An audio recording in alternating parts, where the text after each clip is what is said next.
Hello everybody, it's Dr. Earle. We're here at Pure Plastic Surgery today, and it's Hump Day with Dr. Earle. So glad to have you all here, back on Hump Day. And last week we had a very special topic. We talked about infections, and I felt then that we should kind of continue a little bit on that trend and focus on certain potential complications in a little bit more detail. So today, the initial subject of discussion is going to be clots. Okay, so we're going to talk about blood clots today and kind of delve into that a little bit as to what causes them, how can we try to prevent them, and things of that nature, because I think that is very important. Okay, and then of course once we're done with the discussion, I'll be happy to answer any questions you guys may have, whether it's either related to this subject or really anything that has to do with plastic surgery. I'll be very happy to answer that. Okay, so let's delve in a little bit. So today, like you said, we're going to be talking about specifically blood clots. Okay, so that's essentially what we call your DVTs and your PEs. DVT, okay, stands for deep vein thrombosis. All right, deep vein thrombosis, and typically when they occur in the lower extremities near, so they typically start near the calf. Okay. And so that's your DVT, and then you have your PE, which is your pulmonary embolus. Okay, that's a blood clot in the lung vasculature. Okay, and that PE can happen with or without a DVT. Okay, so either you can have it with or without a DVT. But the most classic scenario, someone gets first a DVT, and then that clot in the leg dislodges. From there, it travels up to the lung, and there it causes your PE or your pulmonary embolus, and then that's when the patient begins to get symptomatic. Their O2 sats start to drop. Okay, they feel short of breath, and of course it's a clear indication to go to the ER immediately for treatment. Okay, so what causes blood clots? Why do we talk about this in surgery? Okay, well there are three kind of overarching things that cause a blood clot. Okay, it's called Virchow's triad, and the three things that cause a blood clot are: one is stasis, so the blood's not flowing, it's not moving the way that it should. The other one is an injury, a direct injury to a vessel itself. Okay, and then the last one, of course, is any hypercoagulability type of condition or disorder. Okay. So these are the triad that lead to clots, which can then lead to your DVTs and your PEs. Okay, so what increases your risk? Okay, what are the things that increase your risk of developing a blood clot? Okay, well, one of them is undergoing general anesthesia for anything over 30 minutes. Okay, that's one. Another one is immobility, meaning you're not moving around. You're just kind of laying in the couch all day after surgery. Okay, that's the other one. A third one, altitude can also affect this. Okay, so hopping back on an airplane too early can potentially do that. Okay, and then you have the things that cause you to be in a hypercoagulable state. Okay, meaning that your tendency to clot is higher, and that is smoking. Okay, of course, cancer can do that as well.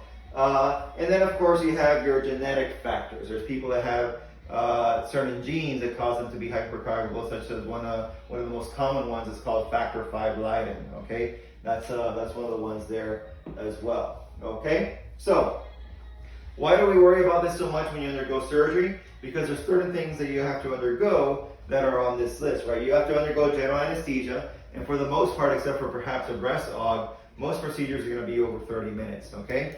Now, we really want to avoid certain things, so that's why we don't do smokers, right? So we don't do smokers, we don't do patients, of course, that have cancer, and we tend to not do patients that have genetic predispositions to clotting, such as factor V Leiden, okay? So we want to try to eliminate all these risks as well. Now, the other thing, though, is a lot of our patients come from out of town, so we do know that they're going to be most likely getting on a plane on their way back home, okay?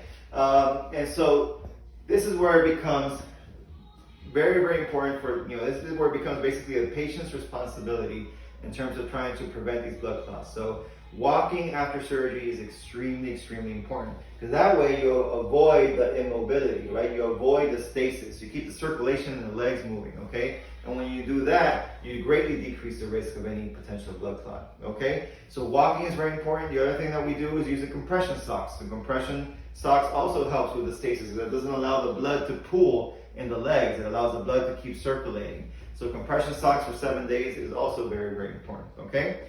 Now, what are some of the other things that we can do to decrease the risk? Well, some surgeons like to give a shot called Lovenox, okay? Lovenox is an anticoagulant, okay? And of course, that's going to decrease your risk. However, it does have a side effect. The side effect of Lovenox is bleeding, okay? So, if you overdo it with a Lovenox, potentially the patient could then bleed, which then is, of course, a different issue. So for me in particular, I don't like to give Lovenox, okay? I actually like what I like to do is use what's called a sequential compression device, okay? That's a device that you wear around the leg, around the calf and the lower extremity, and it's kind of squeezes and lets go and squeezes and lets go, and that keeps the circulation in there moving, so it prevents the stasis, okay? And it greatly decreases the risk of a blood clot. In fact, studies have shown that sequential compression device, such as the one that we have here that's called Circulate, are able to decrease the risk of a DVT or PE by the same amount as an anticoagulant such as Lovenox, okay? However, of course, it doesn't have the side effect of potential bleeding. So that is why that's my preferred method to decrease the risk. So any patient that has a flight that's 3 hours or longer is required to have the Circulate in order to decrease that risk. So that's pretty much my limit there in terms of their flights back home. So if it's under 3 hours, and typically the patient is able to get up and walk about every hour to hour and a half during the flight. So they'll get up at least twice, say for a 3 hour flight, or it's a shorter flight maybe once, and that way they can keep the circulation moving. But for the longer flights, that becomes a little bit more difficult to manage. So I definitely require the use of the Circulate sequential compression device, okay? So if you have a patient with sickle cell trait, would you perform surgery on them, and would that affect clotting? So sickle cell trait, no. So sickle cell trait is okay, and those patients are candidates for surgery, and they're not necessarily any higher risk for blood clots. Now, that's different than sickle cell disease, okay? Mm-hmm. If you actually have sickle cell disease, then your risk factors do go up, and you're no longer a candidate for outpatient elective surgery such as this. All right, there's one more thing I have to mention, which is on the list, which I didn't put on the list for increased risk, but it's very, very important. And that is obesity, okay? And by that I mean a BMI, okay, higher than 30. So as your BMI goes up, your risk for blood clots goes up, okay? So people always ask, why don't you do BMIs, 35, 36, 37, etc. Okay? The reason why we don't do the higher BMIs is because the risks for those patients are higher. The risks are higher for blood clots. The risks are higher for, postoperative complications, infection, wound problems, all these things. All those risks go up as the BMI goes up. So we do go up a bit higher than 30. As you know, our BMI max here at Pure is 33.5. Okay, but that's definitely our max there. And I really wouldn't recommend, doing elective kind of outpatient surgery where you're traveling on an airplane with a BMI of 35 or higher. I definitely wouldn't recommend that. I just think that the risk profile is too high. I would ask patients that if their BMI is 35 or higher to really consider lowering that BMI, whether it's through diet and exercise or bariatric surgery, before considering elective procedures. Is a person with high cholesterol at risk? Actually, it's a great question, but not necessarily. So high cholesterol in and of itself is not necessarily increase your risk. What may increase your risk is high triglycerides, but they have to be very, very high. So extremely high triglycerides could potentially increase that risk. Mm-hmm. Okay. All right. So we talked about what they are. We talked about how to prevent them. So what are the signs and symptoms of these blood clots, okay? So for DVT, typically you would see swelling in one extremity much more than the other. So I'm not talking about your kind of expected postoperative symmetrical swelling which you're gonna have if you had like a big lipo case or a BBL or something like that. Okay, I'm talking about like one leg all of a sudden getting much bigger than the other. That's definitely a sign that we have to be concerned with. Okay, the other sign is pain in the back of the calf, especially when you kind of move your foot up and down. Okay, so that pain in the back of the calf can be another potential sign. All right, and then if it does dislodge and become a pulmonary embolus, then of course you will feel shortness of breath. Okay, the O2 saturation will be below, the normal. Normal is typically anywhere between 95 and 99%. So lower O2 saturation, shortness of breath when at rest is definitely a sign to look out for as well. So again, we're not talking about kind of feeling a little winded because you were walking, for the past 10 minutes right after your surgery. Okay, that's to be expected. You just had a big surgery, you had a certain level of, dehydration, perhaps a certain level of anemia. You are going to get a little winded when you do that. But we're talking about just kind of just laying there and just feeling like you can't catch your breath. Okay, that's going to be very concerning, and that's definitely prompts a call to your doctor or a visit to the ER to make sure that your saturation is okay and that they can check for clots. Okay, now once you get to the ER, what are they going to do? So typically two things are done, okay?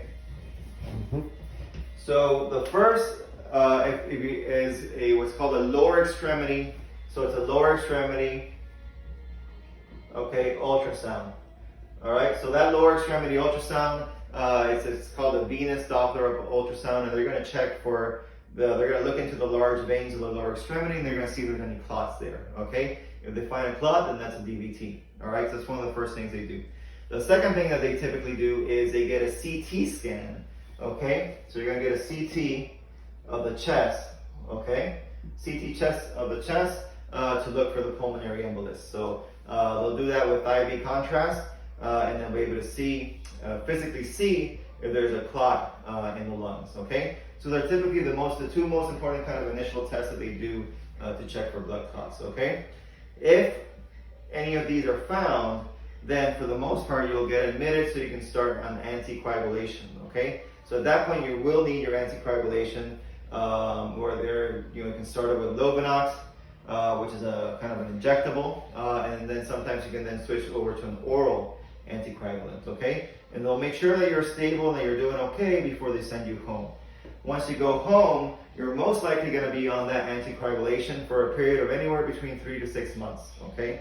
Now that determination is going to be made by a hematologist and your primary care doctor as to exactly how long you're going to be on that anticoagulation, but it is going to be for an extended period of time, okay? Like I said, anywhere between 3 to 6 months, and that's going to be the treatment, okay?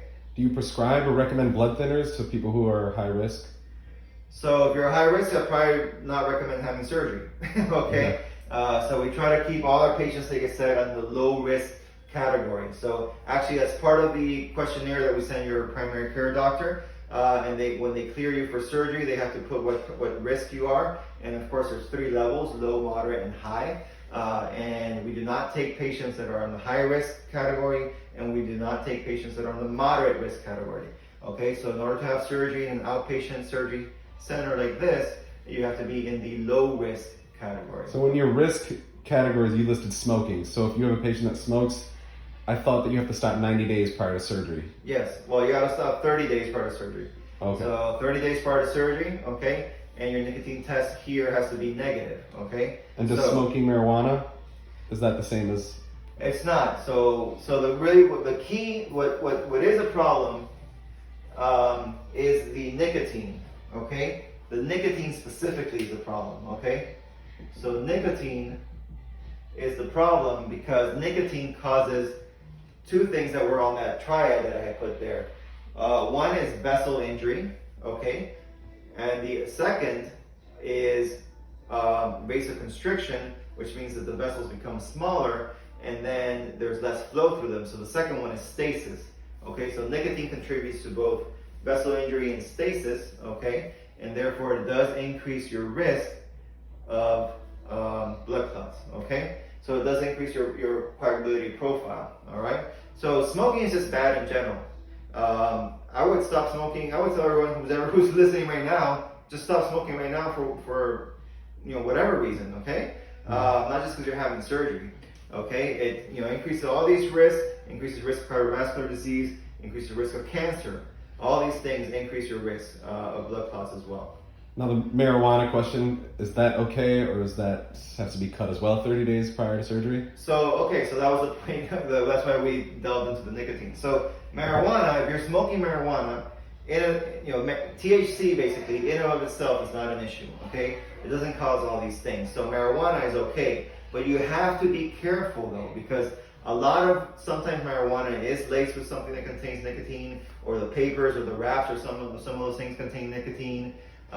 So you want it to not have any nicotine, okay? The key thing is to avoid nicotine. So marijuana, THC is okay, but nicotine is not. Thank you. Can a patient take Eliquis to prevent clots, if I'm saying that correct? Yeah, Eliquis. Eliquis. So Eliquis is an oral anticoagulant, okay? And would that prevent blood clots? It certainly will, but you can't take that when you're having surgery, okay? Because it increases the risk of bleeding significantly, okay?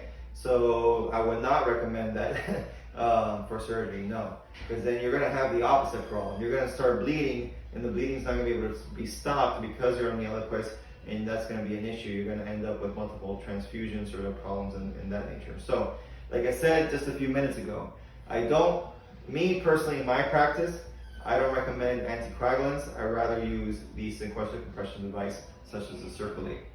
Thank you. What do you think about the 72-hour pain pump? Do you use those? I have seen it. I don't use it here, okay? Most procedures, I don't think really require it. I would say the one that probably works for the best is a tummy tuck or abdominoplasty. And so what we do instead is we use the Exparel. So Exparel is a shot that you give during the surgery. You give it along the plication as well as along the incision, and it provides pain relief for up to 72 hours, okay? And I think that works very, very well, and I prefer that to the pain pump. Thank you. So can you, I know you addressed this a little bit ago, but really quick, what about flying? What are your protocols at flying after surgery to avoid the risk of blood clots?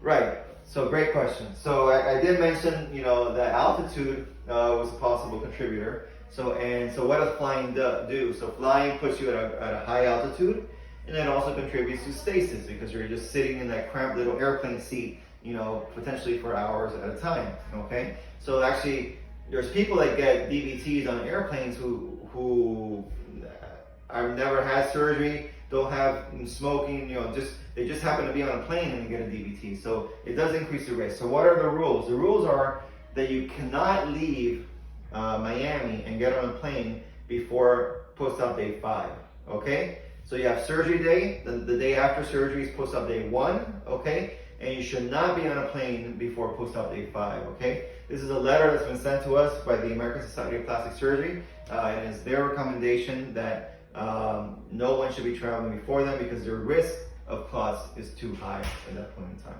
So after surgery, smoking marijuana, THC, does that affect your results, or can that kill fat cells? No, I don't think it can kill fat cells. I've never heard of that. So, it's definitely okay. I would just say, be careful mixing, too many things, marijuana, pain medication, antibiotics, all these things together, potentially can cause some sort of reaction. But in general, no, marijuana should not affect results or fat cells. Thank you. Is there a difference between INR PT and just a regular PT? There is a difference between a PT and a PTT. Okay? So, PT-INR / INR, that's one test. And then there's another one, and I know this can be confusing, but there's another one called PTT. Okay? Mm-hmm. Those are two different tests, and they test for different pathways of coagulation. Okay? So that's why both of them are important. So the PT-INR is one of the pathways, and the PTT is the other. And so as part of your pre-op labs, we ask for both. Okay? So I know sometimes it becomes confusing because they look so similar, PT and PTT, but they are different, and we require both of them before undergoing surgery. Is it okay to go under anesthesia if you have low blood pressure? No. I mean, it depends on what you mean by low blood pressure. I mean, there's certainly, certain people have lower blood pressure than others. And for example, typically a small framed woman is going to have a lower blood pressure. And for her, say a blood pressure, say 95 over 50 is quite normal. And so that's fine. That's where that person lives, and that's okay. Now, if it's something that's like symptomatic, for whatever reason, your blood pressure is symptomatic and causing you issues, then no, you shouldn't be having surgery. You have to have that checked out by your PCP. Any medications, if you need medications, that should be started and it has to be stabilized before surgery. I heard CMOS is a natural blood thinner. Have you heard anything about it? No, I don't know about CMOS, no. Do you use TXA before or during surgery? Okay, so tranexamic acid is something that that's going around a little bit in the surgery community. There are some surgeons that kind of swear by it. There are others who don't like to use it. You know what? I'm not using it now. I'm a little bit on the fence still. I don't think we've had enough research on it yet. So it is something that I'm reading about. It's something that I'm kind of keeping an eye out for. But I just want to get a little bit more data in before we start using it. But yeah, theoretically, you can mix that in the tumescent fluid that we use for liposuction. And the theory is that it decreases the likelihood of bleeding during liposuction, okay? But there are some potential side effects of it, one of them which can be actually increasing the risk for clots, okay? So I don't think there's enough data out there right now for me. So I'm just waiting to kind of see where the data leads us in terms of its use. Are there any medications that you recommend prior to surgery to avoid blood clots?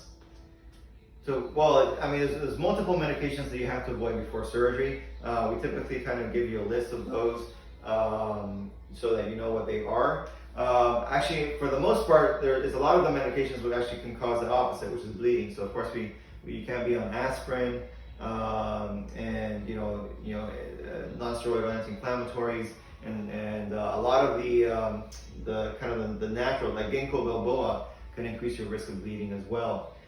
So we have a whole list of all of those types of medications that not only medications but also supplements that should be avoided before surgery. Off the top of your head, do you know the list of medications that you are giving the patients prior to surgery? That we're giving the patients. So the only the only thing that we recommend prior to surgery is your iron supplementation. Okay, because we know that we need this to make sure that your hemo levels are okay. And we know that none of these are going to interact with the surgery. So what are our recommendations? We do vitamin C, about 1,000 milligrams a day. Okay, we do your folic acid. Okay, the max would be 1 milligram a day. Okay, and then we do your iron supplements, which would be your Hemoplex or your Fluoridix. Okay. Those are the only kind of supplements that we actually recommend that you do before surgery. Okay. Other than that, it's just you gotta basically take we gotta see what medications you take so that we can tell you which ones you can continue to take and which ones need to stop. But one of the medications that a lot of people take that can actually increase your risk of clots, and this is very, very important, is oral contraceptives. Okay. So this is a key thing. So oral contraceptives are anything that has estrogen, okay? So estrogen can definitely increase your risk for clots, and so oral contraceptives have to be stopped 30 days before surgery, okay? 30 days before surgery up until 30 days after surgery. You don't want to start them again until 30 days after surgery, okay? Now this mostly affects, like I said, the oral contraceptives that have estrogen. It does not affect a lot of the implantable devices that run only on progesterone. Progesterone is different. Progesterone does not increase your risk for clots, okay? So if you have like the Nexplanon implantable device, or you have an IUD, or an IUD that eludes progesterone, all those are okay, all right? So progesterone implantable devices are fine. oral contraceptives with estrogen are not fine. Those have to be stopped 30 days before surgery. Thank you. What can a patient take post-op if they're experiencing a lot of nausea, vomiting? Right, so postoperative nausea and vomiting is fairly common, okay? A lot of it has to do with the anesthetics and the medications that we give during the surgery. So what can we do to prevent that? Well, I kind of routinely prescribe Zofran for all patients. So that's a little pill that you stick under the tongue that dissolves, that helps with nausea. However, if you know that you're very, very prone to nausea, and or if you had surgery before and already had postoperative nausea and vomiting, then my recommendation at that point is to use what's called a scopolamine patch. Okay, it's a little patch that you put behind your ear. You actually put it on the night before surgery. So you started before surgery, so it's kind of already working in your system, and that's going to greatly decrease the risk of postoperative nausea and vomiting after surgery. Can you travel by car for 3 hours the day after your surgery? You can, but actually I don't really recommend this. It's a little bit too far. So for my patients, I would recommend that they stay, basically that they stay nearby the night, the night of the surgery and one more night. So basically 2 nights before they do like something like a 3-hour drive. So we do get a lot of patients that come from Orlando or the Kissimmee area. And so for those patients, I recommend they stay kind of in town in Miami for at least 2 nights. The night of surgery plus an additional night before they drive back home. And then of course I always tell them that you can drive back home, but you're probably gonna have to come back another time, so I have to plan for that because we like to see all our patients around post-op day 5 to also to make sure that they're still doing okay. So typically your post-operative visits are post-op day 1, which is the day after surgery, okay, and post-op day 5, okay. So if you're coming from Orlando, of course you're gonna have your surgery. You have to be here the next day, so you definitely want to stay here that first night. Plus, we want to make sure that you're doing okay. You should stay here an additional night after that. Okay, make sure there's no issues. Then, if you go home, just know that you're gonna have to turn around and come back post-op day 5 because I want to see you then and make sure you're doing okay. Do you recommend anything for patients who experience? Hold on. Okay, so sorry, I lost the question. If anybody, if they can't go to the bathroom post-operatively, if they're... Oh, yeah. So that's a very good question because, some people may be embarrassed to ask it, but it does happen quite often, okay? And the reason why constipation happens is because a lot of the medications that you're taking. So taking that iron supplementation that I mentioned can cause that, okay? So you may already be a little bit constipated even before you start.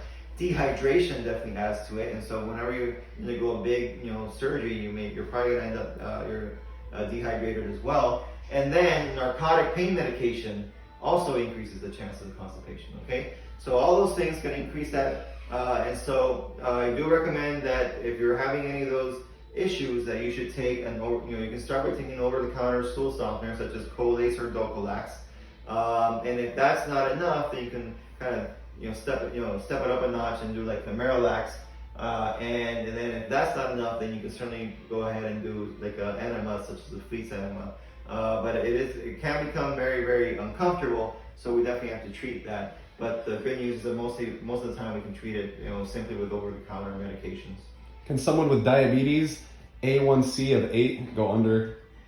That's beyond my limit. So my limit for your hemoglobin A1C is 6.5. Okay. That's also something that's a little bit confusing because they both have the word hemoglobin in it. So you have what people normally call your hemo levels, which is your the level of your red blood cells basically. So you have your hemoglobin levels that comes with your CBC, your complete blood count. That's the one that we need it to be greater than 11 to have surgery. Okay, and then the one for diabetics is called hemoglobin A1C. That one has to be less than 6.5. Okay, they're two totally different things. Unfortunately, they have that same name in front of us, which makes it a little bit confusing. But the hemoglobin A1C has to do with how well you're maintaining your kind of basically your sugar levels, your insulin levels. And so if you're having like lots of spikes up and down, that's going to drive your hemoglobin A1C up because it means that you're not maintaining that level and that your medications then have to be adjusted. Okay, so anything above 6.5, it just means that you're still not well under control, and that has to be addressed before you undergo surgery. Okay? Why is that? Because if you're diabetic and you're not controlled and your sugar levels are, bouncing up and down, that does increase your risk for infection and wound healing problems. Okay? And let's see, there's a lot of good questions. Is there an anesthesiologist overseeing the CRNA, or who is your team? No, so we have our anesthesia is run by our CRNA. Okay, you guys have probably, those that have followed us for a while have seen her. Raquel, she's awesome, she's excellent. We've been working together for over 2 years now, and that's part of our team. So we don't have like rotating people or anything like that. So the OR team is a solid team. It's always the same team, and that's what you have. That's what you need in terms of comfort and knowing that everything's going to be done the way that you want it to be done, and everything's going to be done correctly. So we have a lot of trust in the team, since we work together pretty much every day, 5 days a week, for now over 2 years now. And I know it'll be comforting to meet the team prior to surgery, but what if you're still nervous? Is there anything you can take to keep your blood pressure down? So I typically don't prescribe things myself, okay? But if you have, if you're someone that has anxiety and you do take, certain medications such as the benzodiazepines, which are like Xanax, things like that, then those are okay to take, prior to surgery. So those don't, interfere with the anesthesia or with the healing process afterwards. So if your PCP prescribes that, then that's okay to take. But I'm typically not the first one to prescribe something like that. So post-op lipo 360, when do you recommend someone in law enforcement to get back to work? Right, so law enforcement is one of those jobs that for the most part does require some strenuous activities, some lifting, even simply the belts that they have to put on are heavy. And so for those patients, I know it may be tough, but I would, in the ideal situation, would recommend 6 weeks off. Okay, 6 weeks off would be the ideal recommendation, unless they can go back with some sort of light duty option. Okay, if there's a light duty option, then of course you can do that sooner, but you don't want to be doing any of that heavy lifting or strenuous activity before 6 weeks.